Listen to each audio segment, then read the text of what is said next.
फडणवीस अजित पवार यांची काल रात्री उशिरा बैठक झाली। मुख्यमंत्र्यांच्या वर्षा या निवासस्थानी चर्चा झाली आहे। राज्यातील पावसाच्या परिस्थितीवरती चर्चा झाल्याची माहिती आहे। एनडीटीव्ही मराठीला सूत्रांनी दिलेली ही माहिती आहे। मुख्यमंत्री आणि दोन्ही उपमुख्यमंत्र्यांमध्ये सध्याच्या राज्यातल्या पावसाच्या स्थितीवरती चर्चा झाली अशी माहिती सूत्रांकडून मिळाली आहे। तर राज्यात अतिवृष्टी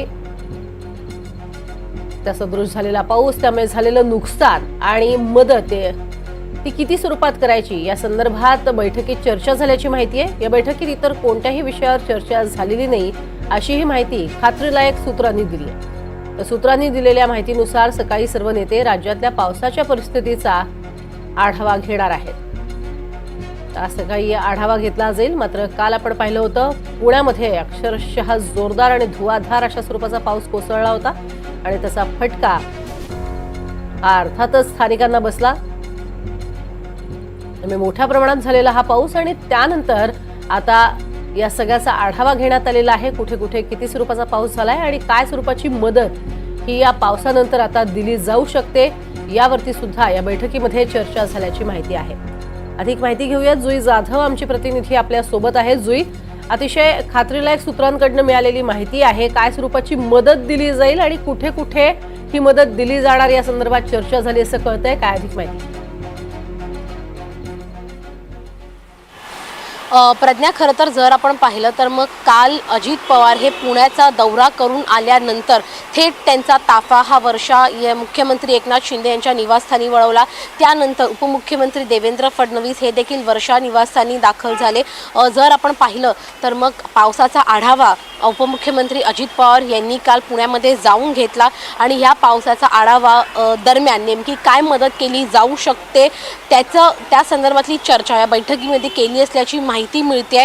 नेमकी कशा प्रकारे मदत केली जाऊ शकते, कारण का जे पूरग्रस्त झाले ज्यांना फटका बसला त्यांना किती रुपयांची मदत केली जाऊ शकते याची देखील चर्चा केली असल्याची माहिती मिळते। दुसरा एक महत्त्वाचा विषय म्हणजे की दिल्लीमध्ये केंद्रीय नीती आयोगाची बैठक पार पडणार आहे। या बैठकीमध्ये मुख्यमंत्री एकनाथ शिंदे हे जाणार आहेत। मात्र अजून एक महत्त्वाचा विषय यामध्ये मांडला जाऊ शकतो तो म्हणजे की ज्या आपला मंत्रिमंडळाचा विस्तार आहे उरलेला या महायुतीच्या सरकारचा तो कदाचित पूर्ण केला जाऊ शकतो आणि त्याची देखील चर्चा या बैठकीमध्ये झाली असल्याची माहिती मिळते। त्यामुळे या बैठकी दरम्यान नेमकी काय कारण आहेत हे या तिघांनाच माहीत आहे। मात्र जोपर्यंत कोणी येऊन माध्यमांशी संवाद साधत नाही तोपर्यंत या बैठकीमागचं खरंच सत्य हे कळणं खरं तर कठीण आहे। प्रज्ञा, अगदी, मात्र पुण्यावरती विशेष लक्ष हे अजित पवारांचं आहेच आणि असतंच।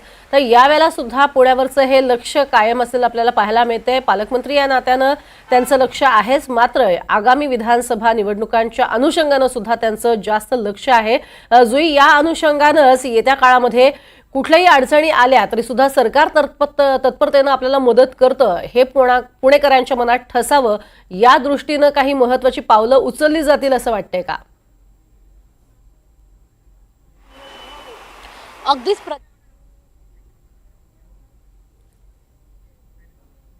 नक्कीच, आणि प्रत्येक अपडेट तुमच्याकडनं घेणार आहोत। तुर्तास धन्यवाद या संपूर्ण माहितीसाठी जुई।